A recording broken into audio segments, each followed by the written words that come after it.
আসসালামু আলাইকুম। সবাই কেমন আছেন? আশা করি সবাই ভালো আছেন। আমিও ভালো আছি। আবার চলে আসলাম আপনাদের মাঝে নতুন আরেকটি ভিডিও নিয়ে। তো চলুন ভিডিওটি শুরু করা যাক। সবাইকে ভিডিওটি শেষ পর্যন্ত দেখার জন্য অনুরোধ রইল। আমরা আজকে প্রথম মেট্রো রেল ভ্রমণ করতেছি। যদিও মেট্রো রেল অনেক আগে চালু হয়েছে, কিন্তু আমরা আজকে প্রথম। কাছে থেকে আসলে চড়া হয় নাই, সময় হয় নাই।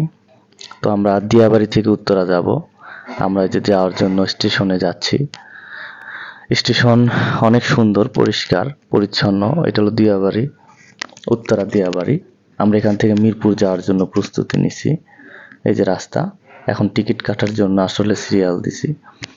টিকিট কাটা, এটা উত্তরা থেকে, দিয়াবাড়ি থেকে মিরপুর 30 টাকা ভাড়া একজন। তা আমরা এখন মেট্রো রেল ওঠার জন্য যাচ্ছি। আসলে স্টেশনটা এত পরিষ্কার পরিচ্ছন্ন, আসলে বলার মতো না। অনেক ভালো লাগতেছে। প্রথম উঠবো, তো মেট্রো রেলের জন্য ওয়েট করতেছি। এই যে চলে আসলো, আমরা ট্রেনে উঠবো, অপেক্ষা করতেছি। কিন্তু ভাবতেও পারিনি এতটা ভিড়, এতটা মানে ভর্তি জায়গা না এখানে ঢোকার মতো, এরকম একটা অবস্থা। তারপরেও অপেক্ষা। এই যে এদিক দিয়ে গেট খুলবে, গেট খুললে আমরা ভেতরে যাব।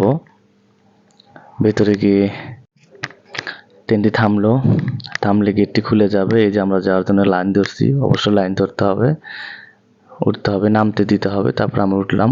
এই যে অনেক ভিড় ভিতরে। আমি আসলে যে জাপানের ভিডিওতে দেখছি সিকিউরিটিরা ধাক্কা দিয়ে দিয়ে ভেতরে ঢুকায়, তা আজকে সেই পরিস্থিতির শিকার হলাম। ট্রেনটা অনেক স্পিডে যাচ্ছে। এই যে আমরা ট্রেনের ভিতরে, ট্রেন ছাড়বে। এই যে অনেক দ্রুত গতিতে ট্রেন ছাড়লো। আসলে আনন্দটা বলে বোঝানো যাবে না। এই যে আমরা এখন স্টেশনে পৌঁছে গেলাম। ওই যে পরের স্টেশন, অনেক লোকজন। তো সবাই ভালো থাকবেন, ধন্যবাদ।